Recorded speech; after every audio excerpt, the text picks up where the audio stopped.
Bom dia para mais um desafio de Provérbios. Hoje é o capítulo 7 do nosso desafio.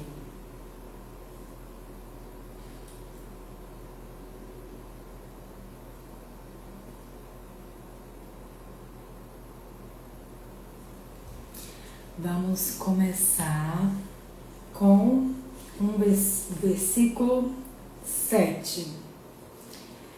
Do capítulo 7 de Provérbios, versículo 1. Meu filho, obedeça às minhas palavras e no íntimo guarda os meus mandamentos. Esses mandamentos são os 10 mandamentos de Êxodo 20. Obedecer às palavras de Deus é importante para receber as bênçãos e evitar as consequências negativas de não obedecer à ordem do rei. Ao mesmo tempo que os mandamentos traz bênçãos, porque essa é a própria vontade de Deus, quando a gente desobedece também tem as consequências. Guarda os mandamentos no íntimo significa internalizar os ensinamentos de Deus e aplicá-los na nossa vida diária. Buscar meditar mesmo. Como Davi falou, meu prazer está na lei do Senhor e na sua lei eu medito de dia e de noite. Guardar no íntimo é saber qual a vontade de Deus para a nossa vida. Eu estava lendo, estou fazendo o ano bíblico e eu estou em Jeremias. E ontem eu li uma passagem que, nossa, doeu muito no meu coração. Quando Deus mandou Jeremias dar um recado para o povo de Israel, se eu não me engano, é isso mesmo. E Deus falou assim, nessa passagem, que defeitos vocês encontraram em mim para poder me abandonar, para vocês poderem me abandonar.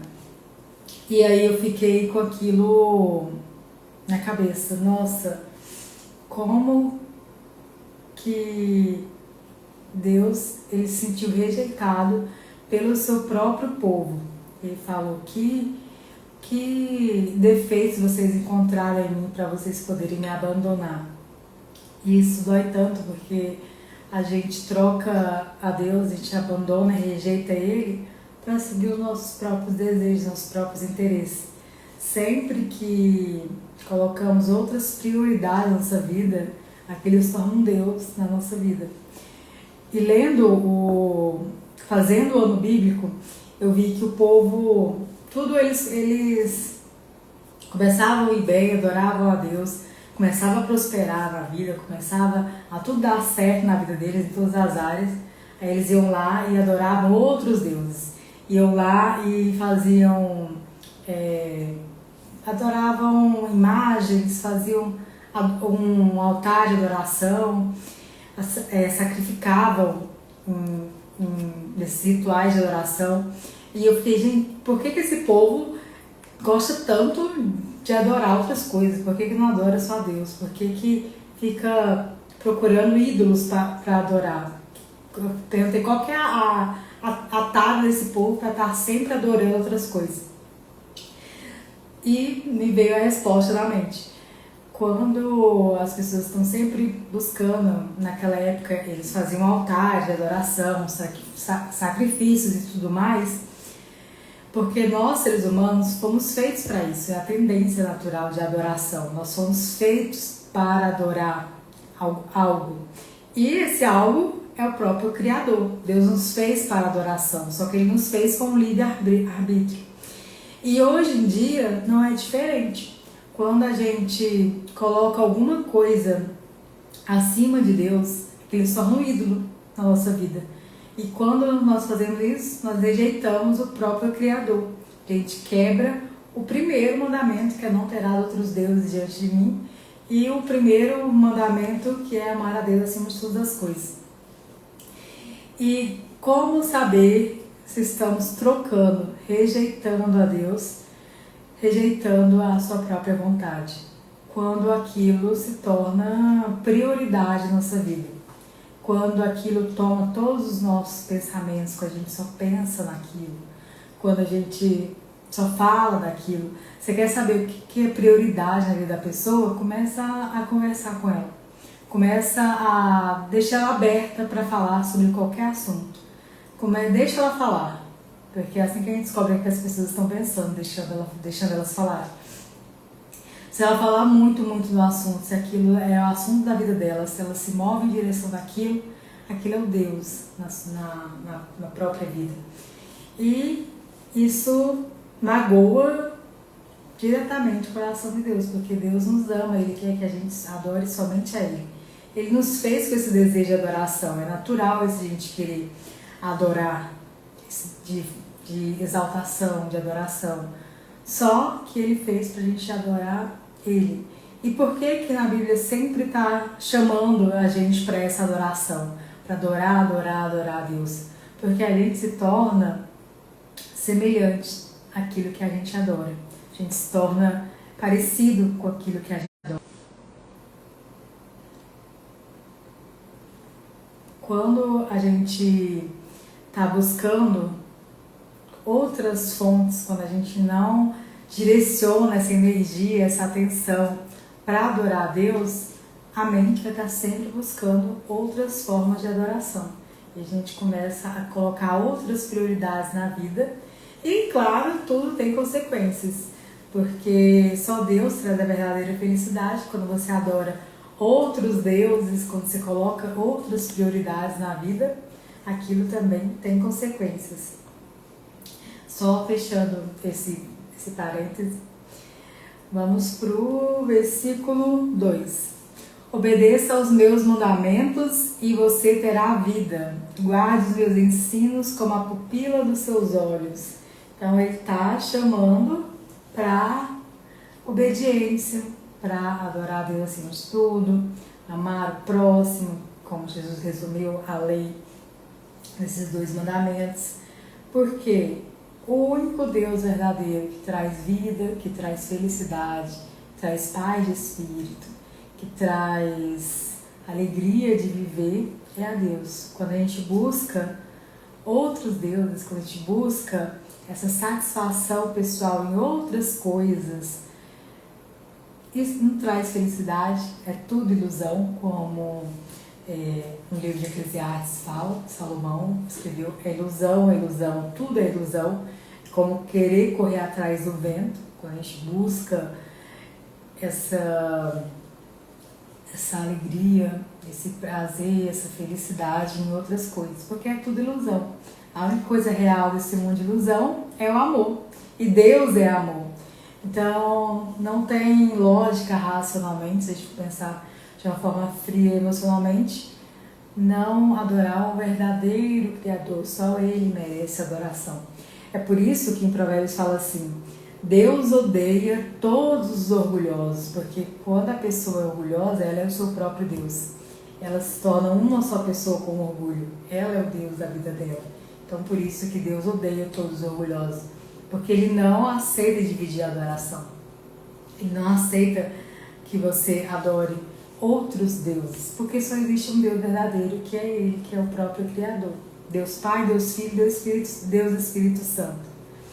Então Deus está falando nessa passagem bíblica que os mandamentos são os ensinamentos de Deus, é aquilo que Ele quer para a nossa vida, é aquilo que vai fazer a gente prosperar em todas as áreas da vida, porque nós fomos feitos para amar a Deus e amar o próximo.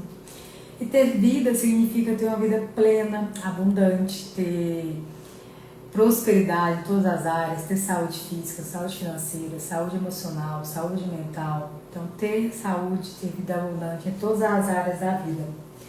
Podemos guardar os ensinamentos de Deus como a pupila dos nossos olhos e colocar em prática e mantê-los sempre em mente.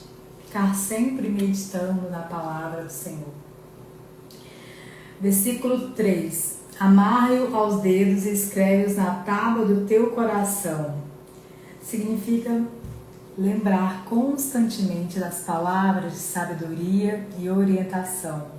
Estar sempre lembrando para não esquecer.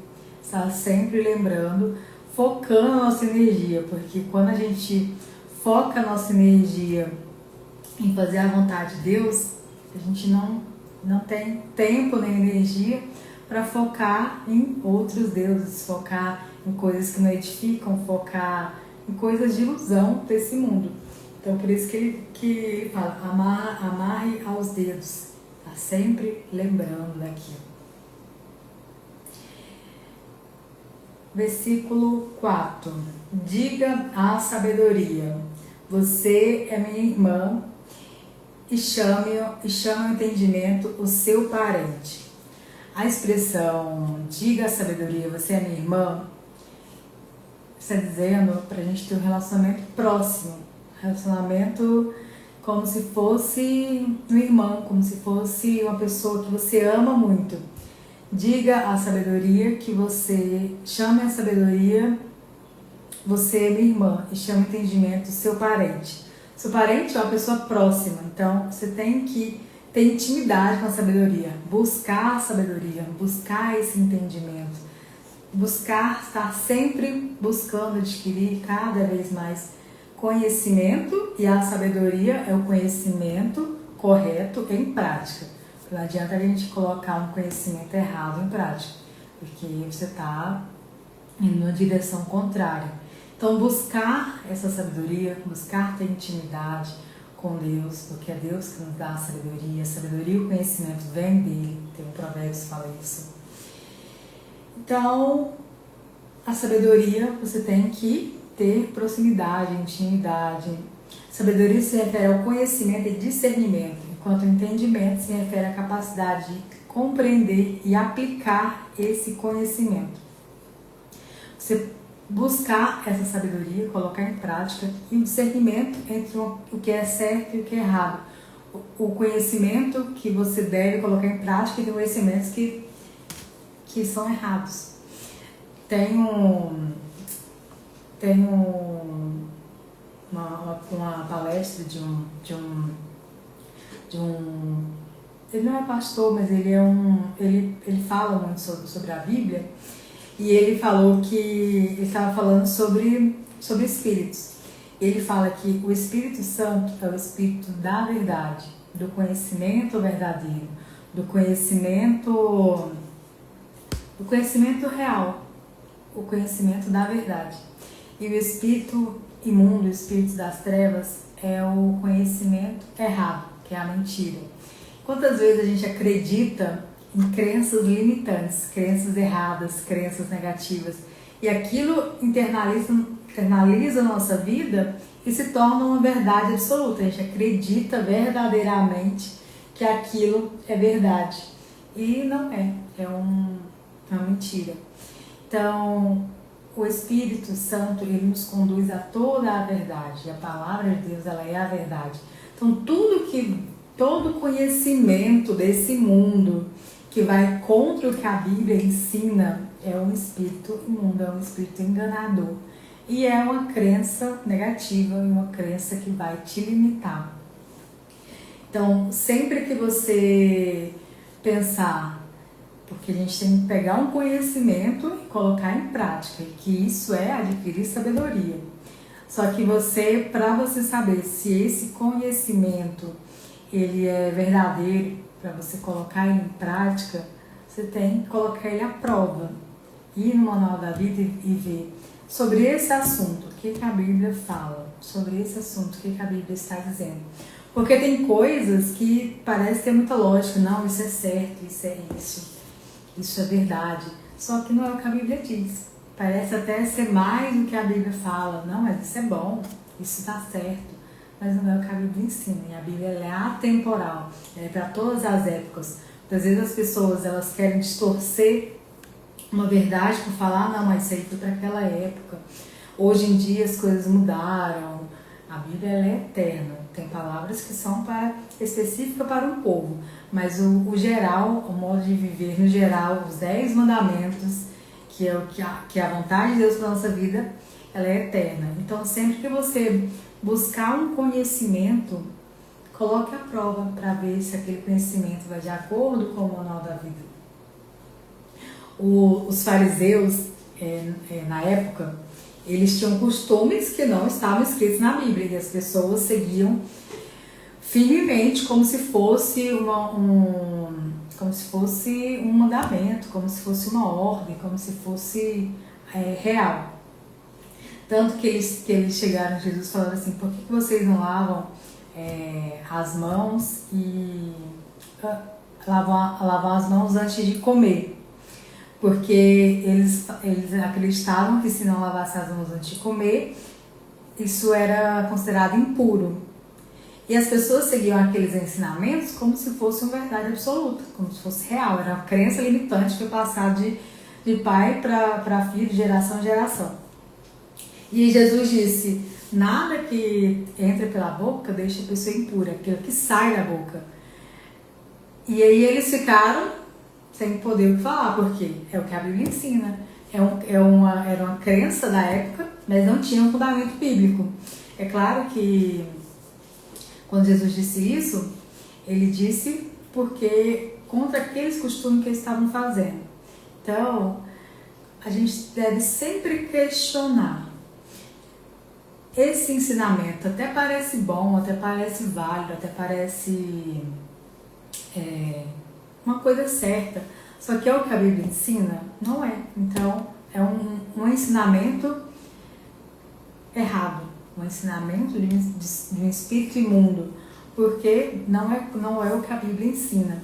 Por que não devemos seguir esses ensinamentos? Porque esses ensinamentos te limitam na vida, te escraviza, te aprisiona, e se você seguir achando que é uma vontade de Deus, que é uma verdade absoluta, achando que aquilo é a vontade de Deus para a nossa vida, aquilo vai te escravizar, vai te limitar, vai fazer você achar a vida um fardo pesado. E não é o que a Bíblia ensina. A vontade de Deus é boa, perfeita e agradável. Tanto que Jesus disse, o meu jugo é suave e o meu fardo é leve. Fazer a vontade de Deus, Ele colocou esse desejo no nosso coração de fazer a vontade dEle. Então é Deus que coloca tanto o querer quanto o efetuar de acordo com a sua vontade. Não fique se limitando a conhecimentos errados. Busque na palavra o que é a verdadeira vontade do Senhor, para você não ser enganado por espíritos enganadores. Estávamos no quarto, diga sabedoria, você é minha irmã e chama o entendimento seu parente. Então aqui ele está chamando para ter sabedoria, adquire sabedoria, coloque conhecimento em prática, tenha entendimento das coisas, questione tudo que você ouvir, será que isso é verdade? Para pensar, não deixe as pessoas te limitarem, não deixe as pessoas ditarem o que é certo e o que é errado. Busque, coloque à prova se aquilo é verdade ou não. Coloque à prova na própria Bíblia.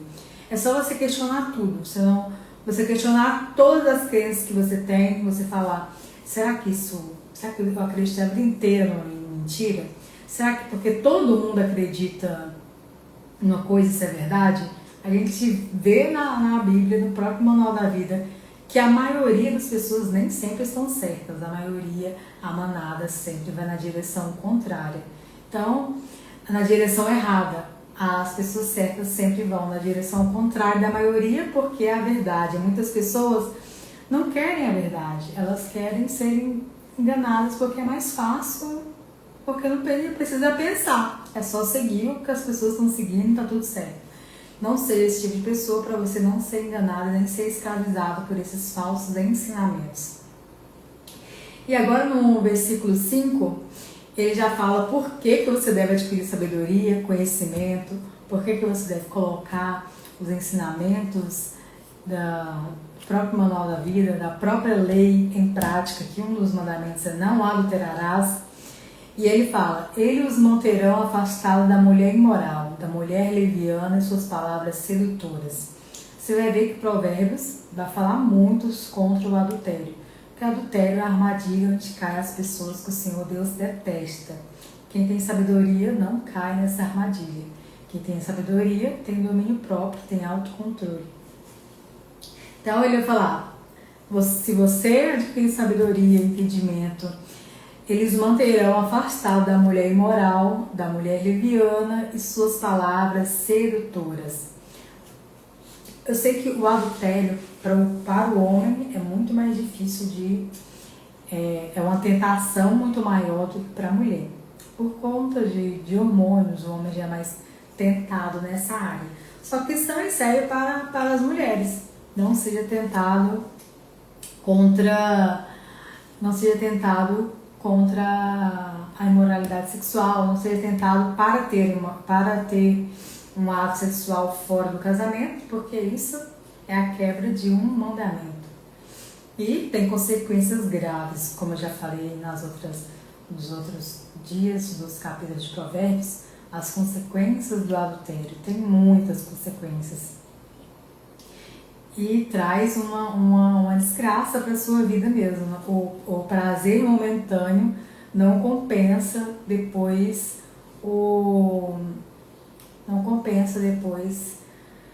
toda a desgraça que acontece na vida. Pode vir o financeiro, o emocional, porque a pessoa se torna uma só pessoa.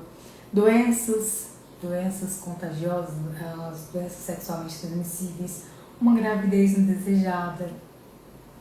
Sempre que você pensar, você que é solteiro, você que tá pensando em ter um relacionamento que não é dentro de um casamento, você pensar, será que eu teria um filho com essa pessoa? Será que eu passei o resto da minha vida com essa pessoa?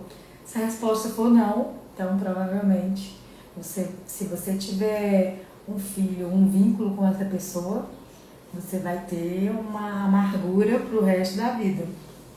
Não pela criança, mas porque você vai estar vinculado a essa pessoa para sempre. Claro, a criança é um bebê inocente, mas o vínculo com essa pessoa você vai ter pro resto da vida. Então, se a gente pensar racionalmente, não tem lógica a gente buscar um prazer rápido para ter umas consequências tão grandes quanto o adultério traz. E versículo 6, da janela da minha casa olhei através da grade e vi entre os experientes, no meio dos jovens, um rapaz sem juízo. Então perceba que quem cai em adultério são consideradas pessoas sem juízo, pessoas que não têm sabedoria. Ele vinha pela rua próximo à esquina de certa mulher, andando em direção à casa dela. Era crepúsculo ao entardecer do dia, chegavam as sombras da noite, crescia a escuridão. Crepúsculo e entardecer se refere ao momento do dia em que o sol está se pondo, a noite está chegando.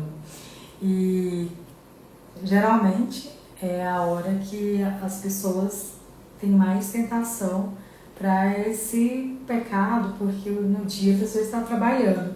Então,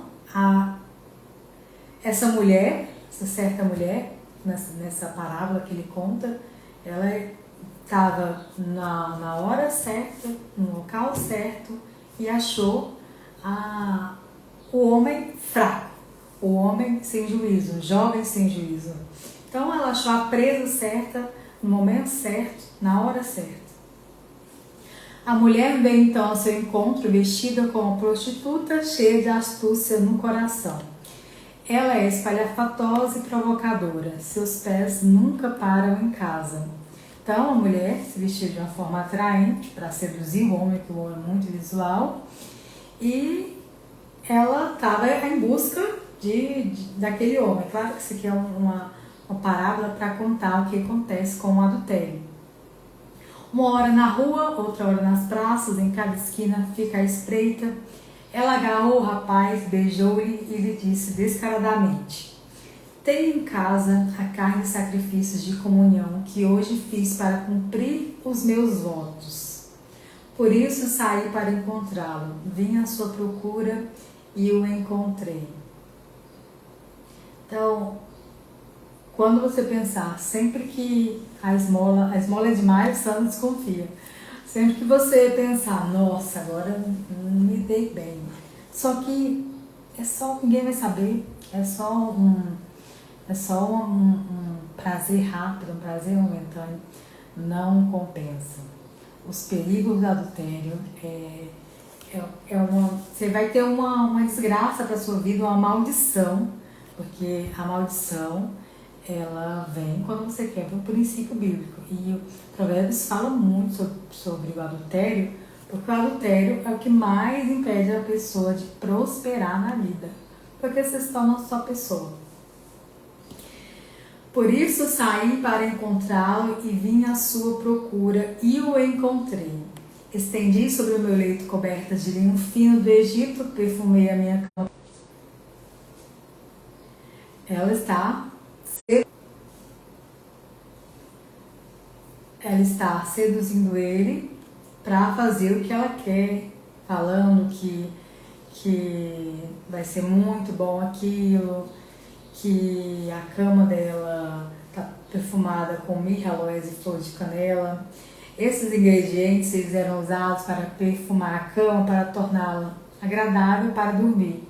Então ela já fez jogou um gatilho ali para ele pensar, nossa, vai ser muito bom, já está tudo pronto. E eram considerados valiosos na cultura bíblica. Eles eram usados como perfumes e ungüentos. Então ela, além da estética estar bem aparentada para seduzir, ela ainda falou no ouvido dele, olha, vai ser muito bom, já perfumei minha cama. É só a gente se deitar e ter uma noite de prazer, que ela vai falar agora. Venha, vamos embriagar-se nas carícias até o amanhecer, gozemos as delícias do amor. Pois meu marido não está em casa, partiu para uma longa viagem. Ela era uma mulher casada. A mulher sedutora, ela tenta atrair o homem para o adultério. Tentando falar, olha, tá tudo certo, meu marido não está em casa, vou fazer uma longa viagem, a gente pode aproveitar bem a noite, já está tudo pronto, vamos aproveitar. Ó, versículo 20, levou uma bolsa cheia de prata e não voltará antes da lua cheia. Ela quis dizer que o marido, quando levou uma bolsa cheia de prata, é que ele ia demorar muito para voltar, então não tinha perigo para ele. Então ela já quebrou a objeção dele. E se o marido apareceu, eu tô ferrado? Ela, não, fica tranquilo. Ele levou uma bolsa cheia de prata e não voltará tão cedo. Então, ela colocou o desejo, ela tirou as objeções dele, falou assim, fica tranquilo que não tem nenhum perigo para você, já está tudo pronto, você não precisa se preocupar com nada, é só vir e aproveitar a noite. É uma proposta tentadora para um jovem sem juízo. Só que quando tá tudo muito bom, no final as consequências é terrível. Tem um provérbio que fala assim, os lábios da mulher imoral podem ser tão doces, tão suaves como vinho, tão doces como mel, uma coisa assim. Mas no final, o que resta é amargura e sofrimento, porque as consequências do adultério é muito sofrido, é muito doloroso, porque é uma roleta russa, você não sabe o que vai vir de desgraça para sua vida. Se vai ser financeira, se vai ser espiritual, se vai ser emocional, se vai ser uma doença, se vai ser físico, mas pode esperar que alguma coisa, alguma desgraça, alguma maldição vai vir, porque todo pecado tem consequências. Toda vez que a gente quebra a lei de Deus, tem consequências. E muitas pessoas pensam, é só pedir perdão que Deus perdoa. Sim, Deus perdoa completamente. Só que as consequências do pecado, ninguém passa batido. Sempre as consequências do pecado vai vir. Tanto que Davi ele adulterou com Betseba, e as consequências desse pecado para a vida dele foram assim, terríveis. Ele passou muita dificuldade. E no final, ele ainda agradeceu a Deus. Ele falou assim, foi bom que o Senhor me castigou, porque agora eu aprendi a obedecer os teus mandamentos. No final, ele agradeceu, por isso que foi considerado um homem segundo o coração de Deus. Mesmo sofrimento, mesmo tendo as consequências do seu pecado, Deus o perdoou, mas as consequências ele teve que passar por elas. Então, quando a gente pensar, não, a única coisa é que Deus fica magoado, mas é só pedir perdão que Deus perdoa. Deus perdoa sim, só que as consequências do pecado a gente passa. Ele não deixou nem que Davi, que era um homem segundo o coração de Deus, nem que seu próprio filho Davi, ele não faz acepção de pessoas. Todo mundo que comete adultério tem as consequências do pecado. Deus perdoa, mas as consequências ele vem. E olha as tragédias que aconteceram na vida de Davi por um adultério. E na Bíblia fala assim: o resultado do pecado é somente mais pecado. Davi adulterou com Betseba, ela engravidou e ele tentou fazer com que o marido dela deitasse com ela para falar que o filho era dele. Não deu certo, o marido não foi para casa. Ele mandou o homem para a guerra, para morrer na guerra. Então, foi um pecado atrás do outro. O adultério é a mesma coisa. A gente começa com uma coisa, depois faz outra. Um pecado sempre traz mais pecado. E as consequências vai só ampliando, vai só aumentando. Então, não compensa de verdade. É um prazer muito rápido para tantas consequências na vida. Essas consequências podem levar anos para se livrar daquele pecado. É por isso que o Provérbios enfatiza muito o adultério. Ele não é um pecado comum. As consequências dele são muito, muito graves. E você pode perguntar: Yari, para quem está solteiro, o que deve fazer? Para quem está solteiro, deve esperar no Senhor. Celibato total. Celibato é quando a pessoa ela se abdica da prática sexual até se casar. E se não se casar, é celibato pro resto da vida. Não é uma se não for casado. Porque as consequências não compensam. E como eu já falei, canaliza essa energia. Voltou. Canaliza a energia para você não dispersar energia com a prática, para você não cair em desgraças. Uma das coisas que levam à pobreza física mesmo, pobreza de dinheiro, é o adultério, é buscar esse prazer momentâneo. Versículo 23. Não, levou 21. Com a sedução das palavras, o persuadiu e o atraiu com o doçor dos lábios. Imediatamente ele a seguiu como boi levado a matadouro, ou como servo que vai cair no laço.